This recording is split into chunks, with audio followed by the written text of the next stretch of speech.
morning class 10th students. Last time we have discussed about the refraction of light, you know.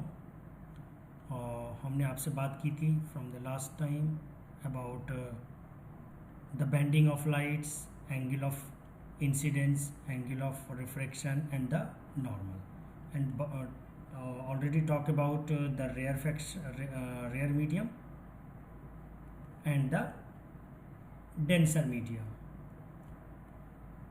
Right और एक बात हमने आपसे बात की थी कि ये जो कॉज ऑफ रिफ्रैक्शन है, कॉज ऑफ रिफ्रैक्शन, इसकी बात हमने आपसे की थी।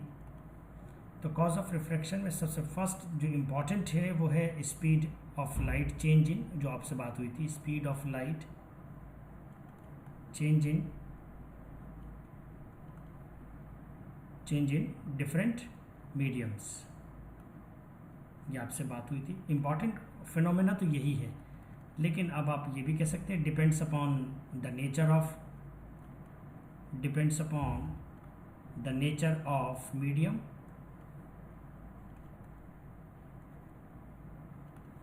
थर्ड है डिपेंड्स अपॉन द वेवलेंथ, क्योंकि स्पीड और लाइट के बिटवीन जो वेवलेंथ का फार्मूला था वो भी हमने आपको बताया था लास्ट वीडियो में, v equals to F lambda के पॉइंट ऑफ व्यू से, means it depends upon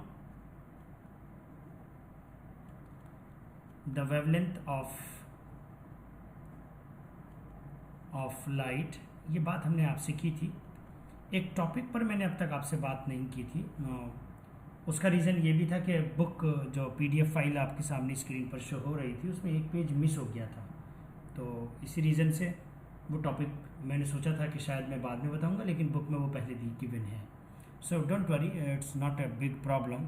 the topic is related to the refractive index. Because of that the refraction, the cause of refraction में एक point हमारे पास refractive index का भी आता है। Refractive index basically represented by mu, that the character is mu, और इसका meaning हमारे पास हो जाता है speed of light in vacuum upon speed of light in medium। mu is equals to speed of light in vacuum upon speed of light in medium। so इसे भी आप बोल सकते हैं, देखिए अगर स्पीड ऑफ लाइट मीडियम में increase होती है तो रिफ्रैक्टिव इंडेक्स डिक्रीज होता है। इसी रीज़न से रेड कलर के लिए मैं अगर बात करता हूँ, एक पर्टिकुलर कलर के लिए, रेड कलर के लिए, तो रेड कलर की स्पीड ऑफ लाइट ज़्यादा होती है, मैक्सिमम होती है इसे कहिए, तो उसका रिफ्रैक्टिव इंडेक्स म्यू क्या होगा, मिनिमम। ये बड़ी छोटी सी बात है।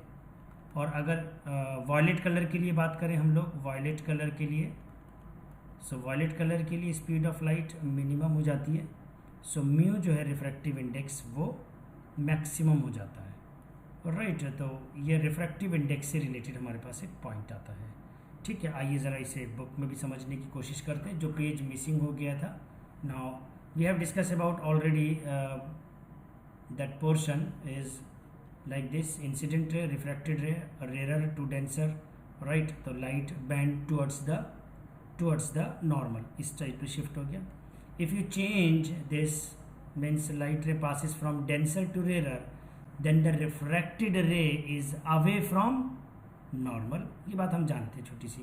फिर ये रही cause of refraction and refractive index. तो मैंने आपको कॉज ऑफ रिफ्रैक्शन तो बता दिया था ये, और आगे मूड था मेरा रिफ्रैक्टिव इंडेक्स बताने का, तो वो इसने एक साथ ही दे दिया था। तो ये अभी हमने आपसे डिस्कस किया speed of light in vacuum, speed of light in this, और साथ ही हमने आपसे डिस्कस किया colour of wavelength of light use decrease with increase in wavelength, या इसका आप वर्ड स्पीड से भी बोल सकते हो।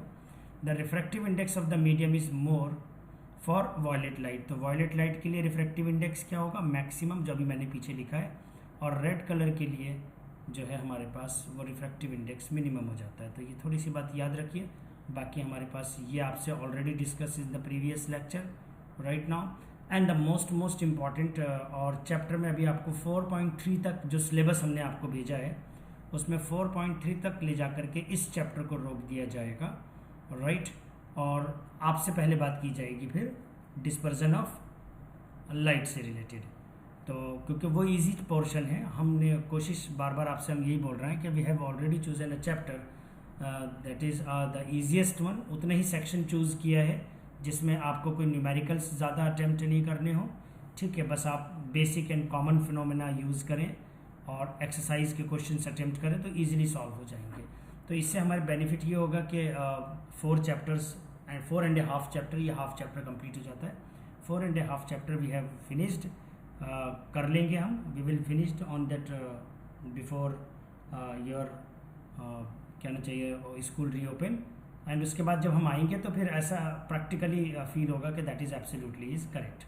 बिकॉज ऑफ दैट नॉर्मली मैं आपसे बता देता हूँ, जब हम लोग 30th ऑफ मई तक एक्स्ट्रा क्लासेस लेते हैं जो रेगुलर स्कूल चलता है हर साल, उसमें हम लोग इतना ही पोर्शन कवर अप कर पाते हैं, मीन्स 4.5 चैप्टर्स और मैक्स, बस इससे ज़्यादा होता भी नहीं। बिकॉज ऑफ दैट बीच में number of holidays and something सब कुछ होता है, तो 4.5 चैप्टर्स ही कंप्लीट होते हैं। उसी रिस्पेक्ट में हमने इसे चूज़ किया कि इतना वर्क हम पहले ही कंप्लीट करा देते हैं, so that when the school will open then you have not face any type of problem, right. So the next section is since refractive index is a ratio of two similar quantities।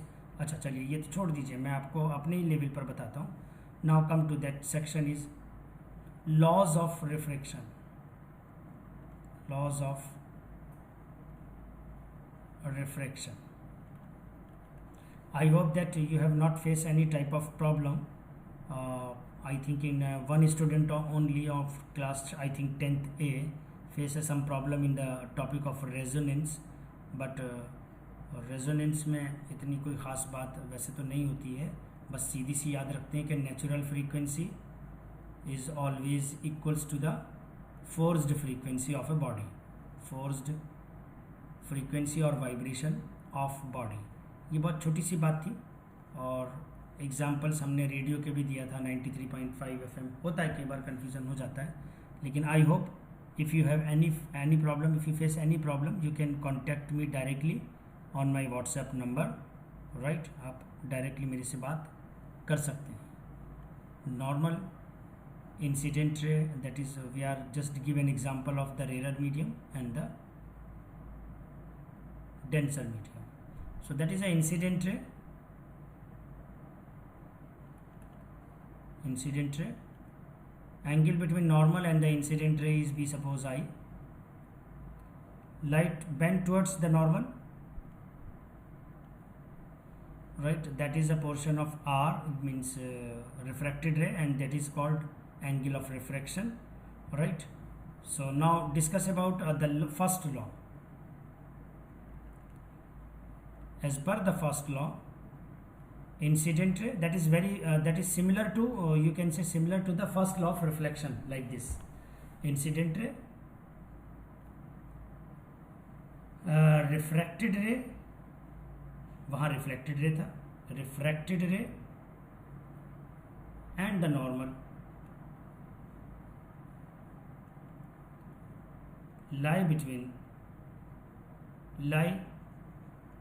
एक second, incident ray, refracted ray and the normal lie at the same point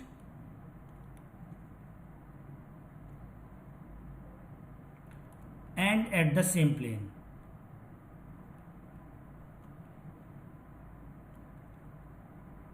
एक ही point का मतलब means हो जाता है तीनों एक ही जगह मीट करेंगी, इंसिडेंट रे, नॉर्मल और रिफ्रैक्टेड रे।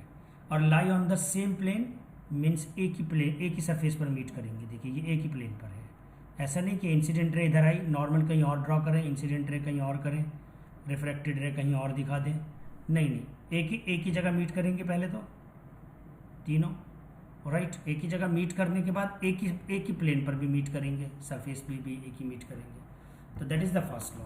Second law is a important law of this laws of refraction.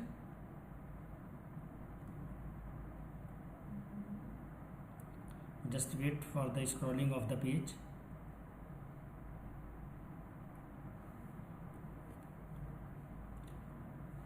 Sometimes software works as usual। Yes, second law, that is also called the Snell's law. For the two given media, ज़रूरी नहीं book से match करें, लेकिन बात यही है, मैं इसकी कम से कम 3-4 डेफिनेशन बना लेता हूँ स्नेल्स लॉ की, फिर भी ठीक है. For the two given media, the sine of, ये ट्रिग्नोमेट्रिक साइन है, the sine of the ratio of sine of, एक वर्ड अभी भी मिस हो गया, the ratio of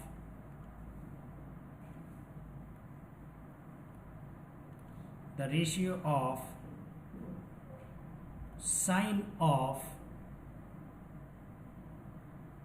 incident angle and the refracted angle is always constant. What we are saying? We are saying the ratio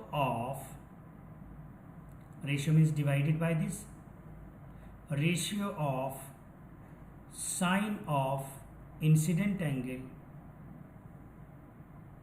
and the sine of, एक बार और भी लिख सकते हो, and the sine of, कभी आप ये वर्ड मिस कर जाए, and the sine of refracted angle is always a constant, and that constant is called a refractive index. Mu is called sin I upon sin, R रहेगा, sin R. तो refractive index mu is equals to sin I upon sin R. Now correction, हाँ, video में जब देखेंगे तो पहले आपको लगेगा सर ने गलत लिख दिया, लेकिन वो हम पीछे तो जा नहीं सकते वीडियो रिकॉर्डिंग में, इसलिए जब आगे जाते हैं तो पीछे का दिख जाता है. So refractive index mu is equals to sine i upon sine r. And now in this time that is the information is incomplete. So the proper way is to write down the refractive index mu is like this, a mu जी.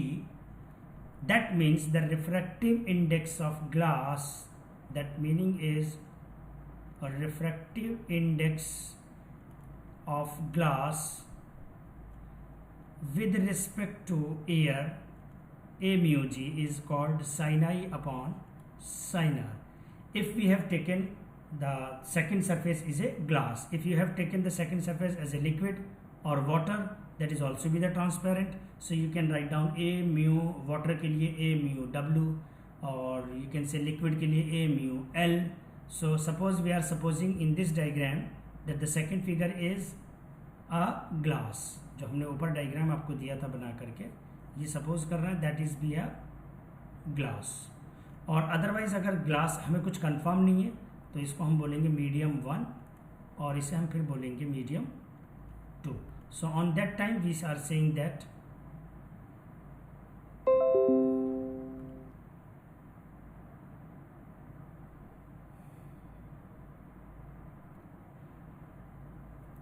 तब हम इसको कहेंगे 1 mu 2 means refractive index of the second medium with respect to the first is sin I upon sin R. Now that portion of this chapter 4 is completed.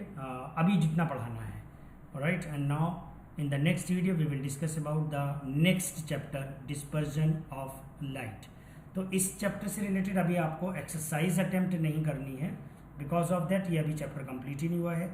इतना portion इसलिए पढ़ा भी दिया गया है. वैसे तो आप देखोगे जब डिस्पर्जन ऑफ लाइट में कराऊंगा वहाँ कहीं पर भी मैं कुछ खास बात इससे रिलेटेड नहीं करूँगा, लेकिन ये वर्ड आ जाते हैं जैसे रिफ्रैक्टिव इंडेक्स. तो आप पूछते सर ये रिफ्रैक्टिव इंडेक्स क्या है, तो इस प्रॉब्लम को दूर करने के लिए हमने सिर्फ उतना ही पोर्शन लिया जितनी रिक्वायर्ड वहाँ पर है. वैसे तो मैं बिना रिक्वायरमेंट के भी वो चैप्टर पढ़ा दूंगा और क्लियर भी हो जाएगा, कॉन्सेप्ट भी हो जाएगा, बट फिर भी हमको लगा तो हम लोग इसको कर रहे हैं. Thank you very much.